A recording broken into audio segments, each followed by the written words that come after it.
There was one change I wish the iPhone had. I wish we could just flip the camera around mid-video. You can't. You can do it with Snapchat. I know there's other third-party apps that can do it, but you can't just do it with the iPhone video app, and that really sucks. But welcome to another daily cinephile vlog.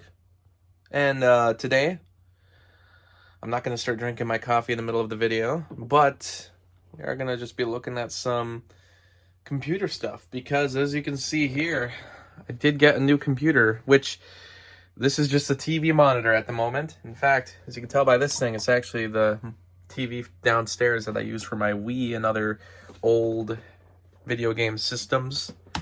But yeah, basically, I put that in right. Yeah, finally got a new computer, and this one is an HP Pavillion with a Intel i5 processor, 12 gigabytes of RAM, but definitely room to boot it up to 16 if I want. I think my laptop had 8 gigabytes of RAM. I think the standard a couple years ago was 4 gigabytes of RAM. And you can see over here, this is actually the computer. Lots of slots for USB, 4 in the front, 4 in the back. SD card reader. This monitor has sound. I don't know if the other monitor that I purchased is going to have sound, because the other monitor that I purchased is a Samsung. It's super wide, ultra wide actually is the term. It's an ultra wide monitor, which kind of gets rid of the necessity for dual monitors, which, as you can see down here, I do have an old monitor from a previous computer we had, and I also have an old computer here. This one's actually from the 2000s compact, and that one I still don't really know what I'm doing with that. I just know that there's stuff on it. This was one of the first computers I ever did any video editing on. It has a lot of games stored inside of it, but now I just have it sitting there. At this point, I think I'll probably just empty it out and just go donate it, or, well, recycle it at Best Buy. The thing is, I think I was planning on trying to make like a server at one point, and I know you can kind of do it with old computers, but I think I'd have to buy some extra parts, and I think the computer's pretty old anyway.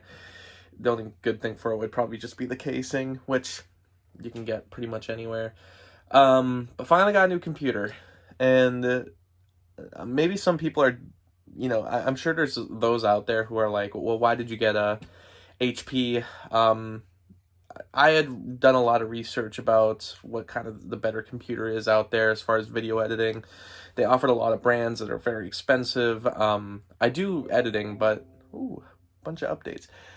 But I don't do intense video editing, at least to the point where I felt that I needed to get anything that like the Hollywood professionals use. And then the other one that everyone uses is Apple iMac.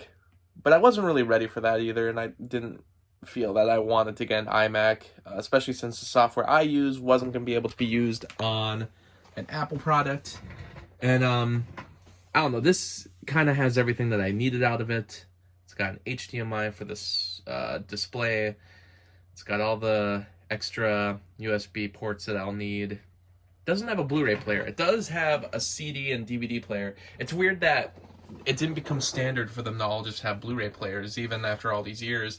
I haven't gotten a new computer since 2013, and I guess I don't know how many things have changed, because like I said, when I got a laptop back in 2013, you know, the standard RAM memory was, I think it was like 4 gigabytes, and mine had 8, and this one has 12, but there's some computers that are up there getting like 16.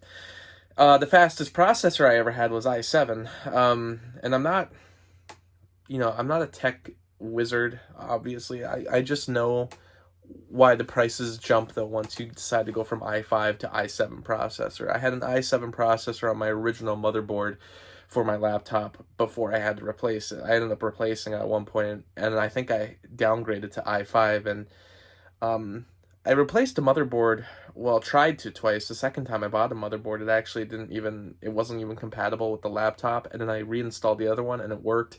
I don't really know what happened there, but I think I pretty much was downgraded to i5 the entire time, but I always had 8 gigabytes of RAM, so I don't know if there's a thing where if you get so much RAM, but you only have so much for a processor, that they don't interact well, so it's to me, maybe someone knows out there, but to me, it would make sense that it's pointless to have a 16 gigabyte RAM when you only have like an i3 processor, for instance.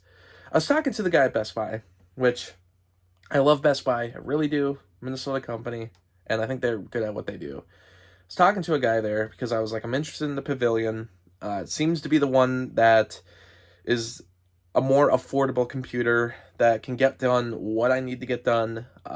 If I need anything extra out of it, I can figure out how to put it in, because I may not be a tech wizard, but I definitely know how to boot up a computer from, 12 gigabyte RAM to 16 RAM. I mean, I know how to do stuff like that, and I know how to replace motherboards if necessary. So I was like, if I need to make any changes, I know I can later, but right now, I think I just want an HP Pavillion i7 processor with at least 12 gigabytes or more of RAM, where I've been working with 8 gigabytes the entire time. And he said to me, well, a lot of people have been getting the i5s for what you need to get done, and the i5 is pretty good.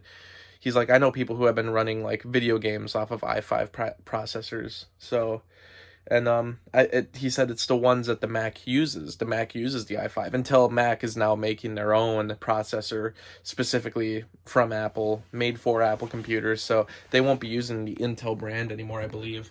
So he kind of helped me a lot to realize, I don't really necessarily need to have an i7 processor, because my issue was I couldn't really find many HP Pavilions that actually had the i7 processor, and if they did, seemed to be for a way higher price.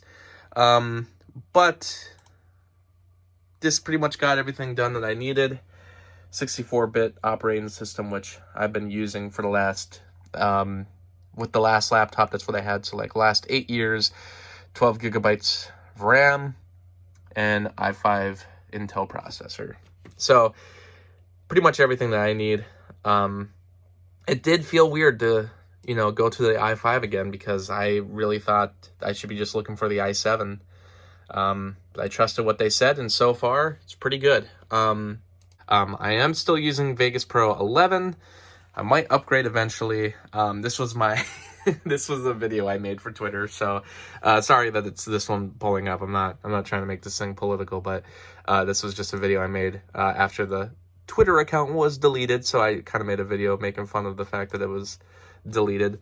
But I wanted to show you here, though, is so this is like a minute-long video, and I wanted to show you that the speed of it is pretty good. I don't have all of my previous specs in here at the moment, so unfortunately I can't use my standard rendering format that I've been using for all of my videos. So, but I believe I pretty much manipulated the Internet HD 1080p preset that they have in here, and I think I just added some different specs to it to make it good for this, and I believe this should be best quality. Actually, I think if I go into the, nope, not there. I think if I go to the customized template, I think I can change this to best. So this is going to be like HD 1080p quality, not 4K. Obviously not a complex video, but when I rendered this video on my laptop, it took about like 10 minutes for a minute-long video to render. That was my previous laptop. So now we're going to just give this a render. We're going to give it a try, and I'll show you how fast it goes. And this is with the video preview on here. Had a buddy on YouTube explain to me that possibly if you remove the video preview, you might be able to actually speed up the rendering process, because then the computer isn't wasting time with the video preview here. But I'm just going to click render, and I'll show you how fast this goes now. So you can see, and like I said, not a complex video, but for how long it took on my laptop, this is incredible speed that we got right now. Pretty much going to get the whole video done within a I mean, we're at 31% and it's only taken 20 seconds. So definitely crazy. I'm really sorry this is the video that's pulled up. This was a joke video on Twitter. But yeah, much faster speeds. So much happier with this laptop so far. Computer so far. And yeah, I'm looking forward to creating some good stuff for you guys. So if you like this video, give it a like, give it a comment. Let me know your thoughts on my videos so far, and remember to subscribe and use that bell icon because YouTube wants to make me as obsolete as my laptop from 2013. Thanks for watching.